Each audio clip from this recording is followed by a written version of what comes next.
നമസ്കാരം, സിറ്റി ന്യൂസിലേക്ക് സ്വാഗതം. തയ്യൽ തൊഴിലാളി ഫെഡറേഷൻ STU ജില്ലാ പ്രവർത്തക കൺവെൻഷനും +2 ഡിഗ്രി പരീക്ഷകളിൽ ഉന്നത വിജയം നേടിയ തയ്യൽ തൊഴിലാളികളുടെ മക്കളെ ആദരിക്കൽ ചടങ്ങും നടന്നു. STU ദേശീയ വൈസ് പ്രസിഡന്റ് MA കരീം ഉദ്ഘാടനം ചെയ്തു. വിദ്യാഭ്യാസം മറ്റേത് സമ്പത്തിനേക്കാളും വലുതാണെന്നും മക്കളുടെ വിദ്യാഭ്യാസത്തിന് വേണ്ടി ഏറെ കഷ്ടപ്പെടുന്നത് രക്ഷിതാക്കളാണെന്നും വിദ്യാർത്ഥികൾ ആധുനിക കാലഘട്ടത്തിന്റെ ജീർണതകളിൽ നിന്നെല്ലാം മാറി നിന്ന് പഠനത്തിൽ മാത്രം ശ്രദ്ധ കേന്ദ്രീകരിക്കുകയും അവരുടെ ലക്ഷ്യങ്ങൾ സാക്ഷാത്കരിക്കാൻ പ്രയത്നിക്കണമെന്നും MA കരീം ആവശ്യപ്പെട്ടു.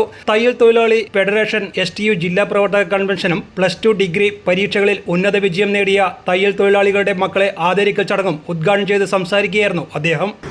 നമ്മുടെ രാജ്യമെന്ന് പറഞ്ഞാൽ പഴയ കാലം പോലെയല്ല. ഇന്ന് നിങ്ങൾക്ക് തന്നെ അറിയാം, എൻ്റെ കാലത്ത്, ചെറിയ കാലത്ത് എന്ന് പറയുന്നത് വിദ്യാഭ്യാസം ഒരു വലിയ വിഷയമായി മാറിയിരുന്നില്ല.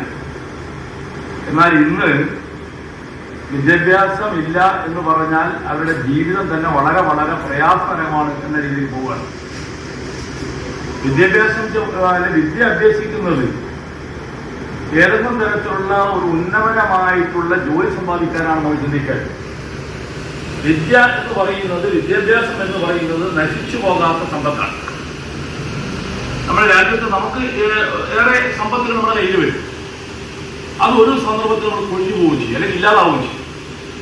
പക്ഷെ വിദ്യാഭ്യാസം ഒരിക്കലും തന്നെ നശിച്ചു പോകുന്നില്ല. നമ്മൾ എത്രത്തോളം പഠിക്കുന്നു, ആ പഠിക്കുന്നിടത്തോളം പഠിച്ച് എത്രത്തോളം നമുക്ക് ഇത് വിദ്യാഭ്യാസം കൈവശപ്പെടുത്താൻ സാധിക്കും, അല്ലെങ്കിൽ നമുക്ക് അത് നേടിയെടുക്കാൻ കഴിയുമ്പോൾ അത് നമ്മുടെ ഭാവി ജീവിതത്തിന് മാത്രമല്ല, നമ്മുടെ മരണം വരെയുള്ള ഒരു സമ്പത്താണ് എന്ന ലക്ഷ്യത്തിൽ വേണം നമ്മൾ പഠിക്കാൻ.